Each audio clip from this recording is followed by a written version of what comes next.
আমার নবী বলছেন ফজরের নামাজের 2 রাকাত যে সুন্নাত আছে, এই 2 রাকাত সুন্নাত নামাজের মূল্য হচ্ছে জমিন থেকে আসমান পর্যন্ত যতটুকু জায়গা তত পরিমাণ সওয়াব।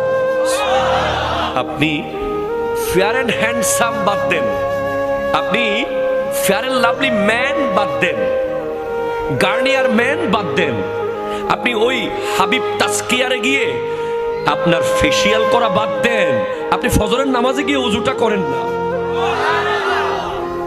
তারপর দেখেন না আপনার চেহারার গ্লেজ কি কেমন মারে। আপনি হাজার হাজার টাকা ফেসিয়াল করেন, আপনি হাজার হাজার টাকা বিউটিশিয়ানকে দিয়ে দিচ্ছেন, দিয়েন না, এগুলো আপনি ফিলিস্তিনের ভাই বোনের জন্য রেখে যান, ঠিক কিনা কথা বলেন? আপনি লক্ষ লক্ষ টাকা বিউটিশিয়ানকে দেওয়ার দরকার নাই। আপনি 5 ওয়াক্ত 5 বার ওযু করেন না, আপনার চেহারা দেখলেই শত্রু কাবু হয়ে যাবে, ঠিক কিনা কথা বলেন? আমি কোনো বিউটি পার্লারের বিরুদ্ধে মানুষ না ভাই। বিউটি পার্লার, বিউটিশিয়ান যারা কাজ করে এটা একটা প্রফেশন, তবে হ্যাঁ এটার অতিরঞ্জন যদি হয়ে যায়, স্বামীর জন্য সাজা জায়েজ।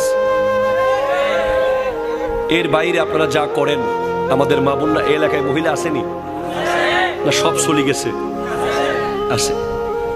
আমার মা বোনেরা যেই পরিমাণ সাজে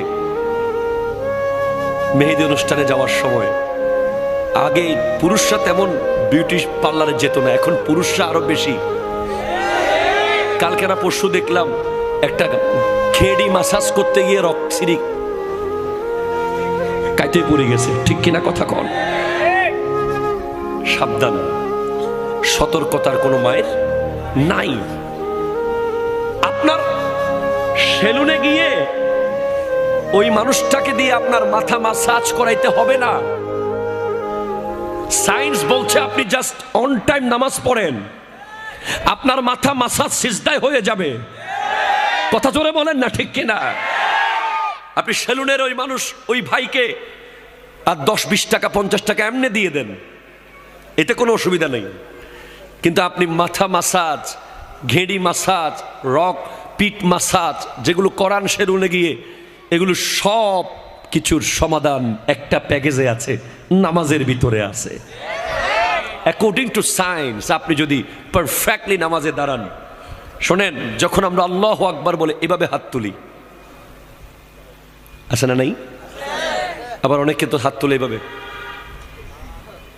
এর দূরে যাওয়ার দরকার কি, কাছের তুমি কাছে যাই, এটা তো কাছে, কাছের থেকে কাছে মারি দিই, এর দূরে আসলে তো বহুত দূর, প্রায় 3-4 কিলোমিটার দূরে আসতে হইতেছে।